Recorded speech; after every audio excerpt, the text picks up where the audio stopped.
A week ago, my dad closed down the farm he had been running for over a decade. He squatted on the field ridge and told me. Last week, when I went to the agricultural meeting, an old buddy from the Animal Husbandry Bureau secretly told me that something happened in a few villages. People were biting others like crazy, and the villages have already been locked down. This thing is coming fast, we must prepare early. That very day, he dismissed all the farm workers, gave each of them a large sum of money, and told them to go home and stock up on supplies. Then, he began to fortify the farm. The 3-meter-high walls were all raised to 5 meters, with barbed wire pulled across the top. Watchtowers were built at the 4 corners, and the main gate was replaced with a thick iron gate and electrified. The water well on the farm was deepened and equipped with a manual water pump. Then came the hoarding of supplies. The farm itself already had grain, vegetables, chickens, ducks, cattle, and sheep. My dad also went to the county town and hauled back several truckloads of rice, flour, oil, canned food, medicine, and fuel. He also bought dozens of rabbits and pigeons, building sheds for them in the yard. Our biggest advantage is that we can be self-sufficient. He pointed at the vegetable patch and said, when others finish their stock, it's gone.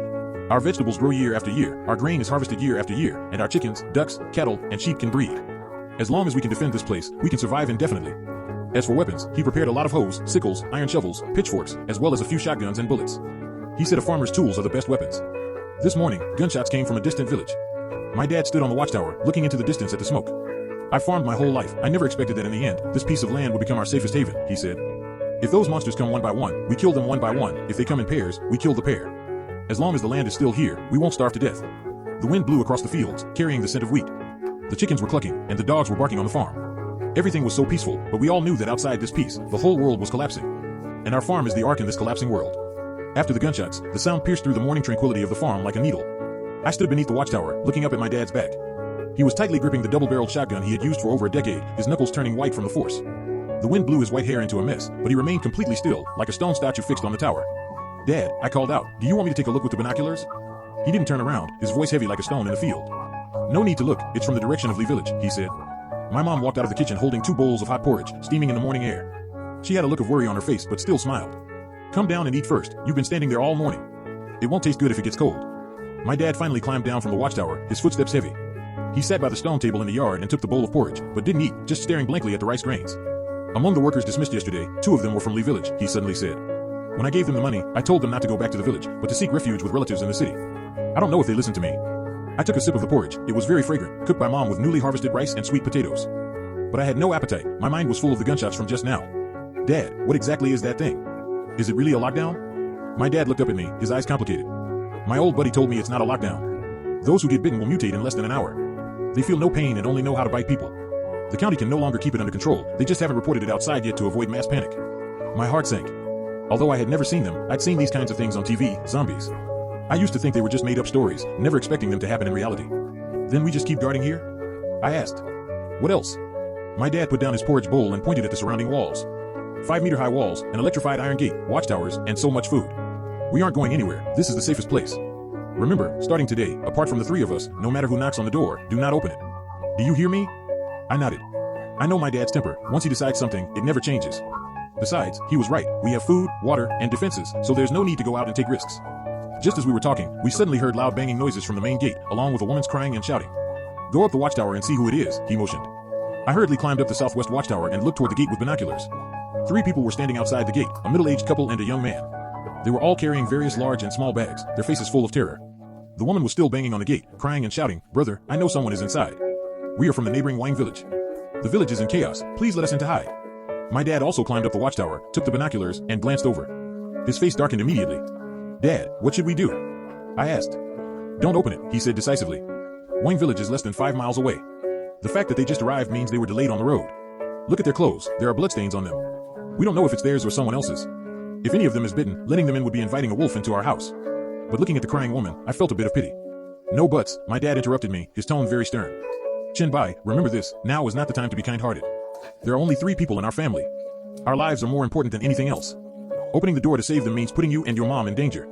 I will absolutely not do such a thing. I looked into my dad's eyes, his gaze was firm, without a trace of hesitation.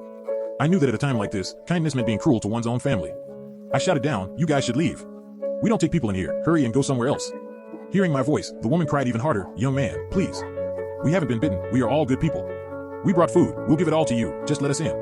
The young man also yelled, brother, please have mercy. There are monsters everywhere outside, if we go out, we'll die. My dad shouted down, cut the nonsense and leave now. If you don't leave, I will shoot. Saying so, he raised his shotgun and fired a shot into the sky. Bang! The gunshot echoed across the fields. The three people shivered in fear and dared not bang on the gate anymore. The middle-aged man pulled the woman and the young man away, looking back repeatedly as they walked, muttering curses. I watched their figures disappear at the end of the field ridge, feeling a bit uncomfortable. Dad, will they die? My dad lowered his gun and sighed. Most likely yes, but that's their fate. It has nothing to do with us.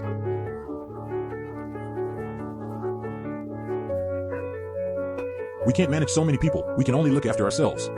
He patted my shoulder. I know you feel bad, but you have to get used to it. From today on, the soft-hearted won't survive. I nodded, knowing he was right. At noon, Mom made noodles and stir-fried 2 dishes. We sat in the yard eating. The dog lay at our feet, chickens ran around the yard, and pigeons were in their shed cooing. Everything seemed the same as before, but I knew it was different. After dinner, my dad had me inspect the walls with him. We walked a lap along the walls. On top of the 5-meter-high brick wall, there was barbed wire, and watchtowers at every corner provided great visibility. The main gate was made of thick steel plates and electrified. With the press of a switch, the door became live, and anyone touching it would get a shock. I reinforced the foundation of the walls myself. I dug a 1-meter-deep trench and poured concrete. Those monsters won't be able to push it down. My dad kicked the base of the wall. I also checked the barbed wire. There are no loose spots. From now on, we must inspect it once every morning and evening. We can't be careless. Got it, Dad. We walked to the well, which had been deepened to 10 meters and equipped with a manual pump, so it could draw water even during a power outage. My dad also installed a cover on the well, keeping it closed usually to prevent things from falling in. Water is our lifeline, my dad said. From now on, all drinking water must be boiled. We cannot drink unboiled water. Daily water usage must also be controlled and not wasted.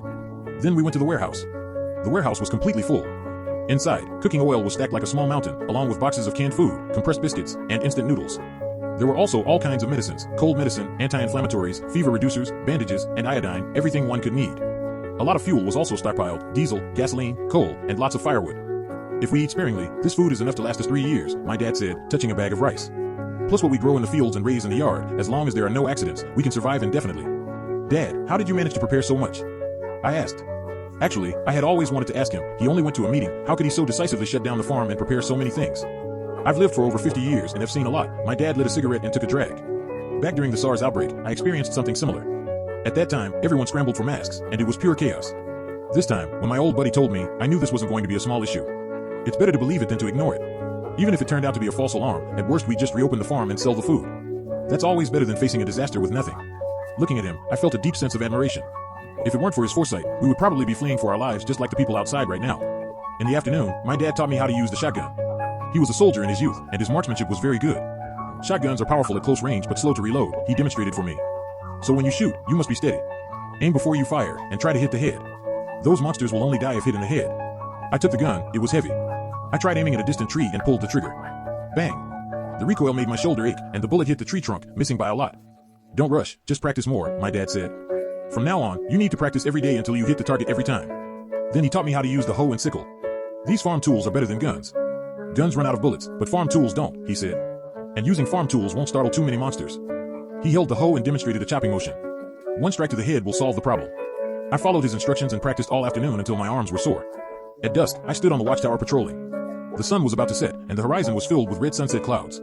The fields were entirely golden, and when the wind blew, the wheat rippled beautifully. But I was in no mood to appreciate it. The distant village had no smoke and was terrifyingly quiet. Occasionally, a few shrill screams and strange roars could be heard, making my scalp tingle. My dad came up and stood beside me. Are you scared? A little, I told the truth. Being scared is useless, he said. What's meant to come will come. We've made our preparations, so there's nothing to fear. As we were talking, I suddenly saw in the distance a few figures walking slowly towards us on the field ridge. They walked very slowly with a strange posture, as if dragging their feet. Dad, look, I pointed over there. My dad picked up the binoculars to look, and his expression changed immediately. Those things are here. My heart tightened, and I picked up the binoculars to look. There were 4 people, no, 4 monsters. Their clothes were tattered, covered in blood, their faces twisted, making a hee-hee sound as they headed towards the farm. Don't panic, my dad was very calm. There are only 4, and they're still far away. We'll wait till they get closer. We stood on the watchtower. The monsters reached the wall, grabbed at it, and roared, but they couldn't climb the 5-meter-high wall at all. See, my dad said.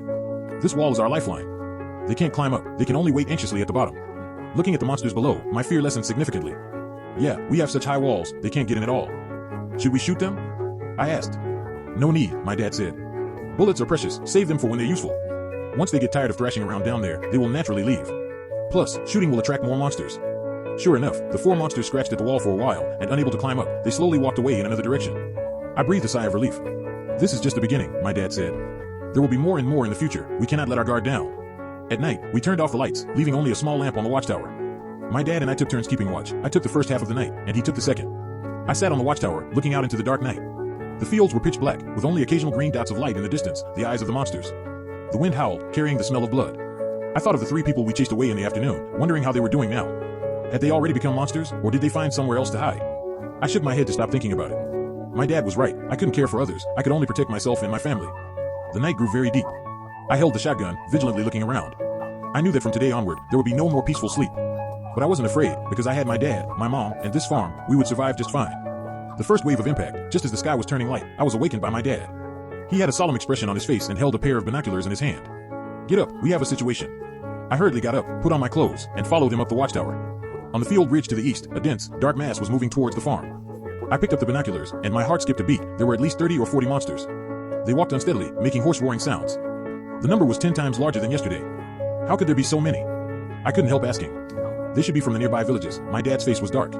Li Village, Wang Village, and Jiang Village combined have about this many people. It seems those villages are gone. My mom also climbed up, seeing the scene below. Her face turned pale, but she didn't say anything, just gripping my arm tightly. "Don't panic," my dad patted my shoulder. "They can't climb the walls, we just need to defend well. Remember, try to use farm tools, use less bullets. Every bullet used is one less we have." "Got it, Dad." The 3 of us climbed down the watchtower. My dad went to the warehouse to get weapons, while my mom and I herded the chickens, ducks, cattle, and sheep in the yard into their pens and locked the doors to prevent their cries from attracting more monsters. Soon, the monsters arrived outside the walls. They circled the walls, scratching with their hands and banging their heads against the wall, making loud thumping sounds. The 5-meter-high wall stood firm. They couldn't climb it at all. "See?" My dad stood behind the main gate, looking out through the crack. "This wall is very sturdy. They can't smash it open." But the monsters kept increasing in number, with a steady stream of them coming from the distance.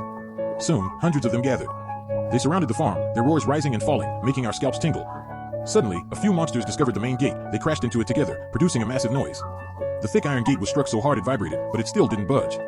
"Dad, will the gate be smashed open?" I was a bit worried. "No," my dad said with certainty. "This door is a 10-centimeter thick steel plate, with half a meter of concrete buried underneath. Let alone them, even a truck couldn't smash it open. Plus, I've electrified it. If they dare touch the door, they will be electrocuted." As he was speaking, we heard a miserable shriek from outside. A monster reached out to grab the door, got electrocuted, convulsed all over, and fell to the ground motionless. The other monsters, seeing this, dared not touch the door again and merely roared nearby. "See?" My dad smiled. "This electric gate is a great thing." Just like that, the monsters surrounded us outside all morning but couldn't get in. When they got tired of thrashing, some lay on the ground, while others continued to circle the wall. At noon, my mom cooked, and we took turns eating and keeping watch. "This can't go on," I said while eating. "If they keep surrounding us outside, we won't be able to go out either." "Don't worry," my dad said. "They don't need to eat or drink, but they won't stay here forever. Once there's another disturbance, they'll leave. Plus, we have enough food to outlast them." In the afternoon, the situation changed. A few monsters somehow found a ladder, propped it against the wall, and tried to climb up. "Oh no!" my dad yelled, grabbing the shotgun and climbing the watchtower. I also hurriedly picked up the hoe and followed him up. The first monster had already climbed halfway up the wall. My dad raised the shotgun, aimed at its head, and bang, the bullet pierced its skull, and it fell off the ladder. A second monster continued climbing. I raised the hoe and smashed it ruthlessly against its head. With a loud crack, the monster's head was crushed, and it also fell down. The 2 of us stood on the watchtower, one using a gun, the other a hoe, knocking down the climbing monsters one by one. The monsters on the ladder died one after another, while the ones below kept climbing up. "Mom, get some stones," I shouted. My mom hurried to bring a pile of stones from the yard and handed them to us. We picked up the stones and threw them at the monsters below. The stones smashed into their heads, some were killed instantly, and others were knocked down. We defended for over an hour and finally knocked all the climbing monsters down. The ladder was also broken by our smashing. No more monsters could climb up. The 3 of us were exhausted and panting. My arms ached, and I had blisters on my hands. "Are you okay?" my mom asked, wiping my sweat tenderly. "I'm fine, Mom," I smiled. "These little injuries are nothing." My dad lit a cigarette, took a drag, and looked at the monsters below. "It seems these things aren't completely brainless. They even know to use ladders. From now on, we have to be more careful." "Dad, should we burn these ladders?" I asked. "No need," my dad said. "If we burn them, they'll just find more. We just need to stand our ground. Besides, burning ladders creates smoke, which will attract more monsters." By nighttime, the monsters still hadn't left. We took turns keeping watch. My dad took the first half, and I took the second half. I sat on the watchtower, observing the monsters below. In the moonlight, their shadows swayed unsteadily, like a pack of evil ghouls. As the wind blew, a thick smell of blood carried over. Thinking back to the battle during the day, I still felt lingering fear. If the walls hadn't been so high, and if we hadn't been fully prepared, today would have been dangerous. During the latter half of the night, I suddenly heard the sound of a vehicle in the distance. I quickly grabbed my binoculars and saw a truck in the distance with its headlights on, driving towards us. The truck stopped not far from the farm, and then, several people got out of the vehicle holding guns, shooting at the surrounding monsters. The gunshots attracted the monsters surrounding the farm, and they all ran towards the truck. I hurriedly woke my dad. "Dad, look, someone's here." My dad took the binoculars, and his face darkened. "Those are people from the county town. It looks like they couldn't hold on anymore and fled. Those people shot and killed quite a few monsters, but there were too many monsters to kill them all." Soon, the monsters surrounded the truck. The people quickly got back into the truck and drove away, with the monsters chasing behind them. Soon, they were all gone. The area outside the farm finally became quiet. They ran away and lured all the monsters away, I said. Yeah, my dad nodded. But they won't get far. With so many monsters, the truck will eventually run out of fuel. Looking in the direction the truck disappeared, I felt a bit emotional. If it weren't for my dad's foresight, we might be like them right now, fleeing for our lives. By the next morning, the monsters were completely gone. Outside the farm lay only a few dozen monster corpses. We need to dispose of these corpses, my dad said. Otherwise, they will rot and attract more monsters. The three of us put on masks, grabbed hose, opened the main gate, dragged the corpses to a distant field, dug a large pit, and buried them. After dealing with the corpses, we inspected the walls and the gate again to see if there was any damage. Fortunately, aside from some scratch marks on the walls, there was no other damage.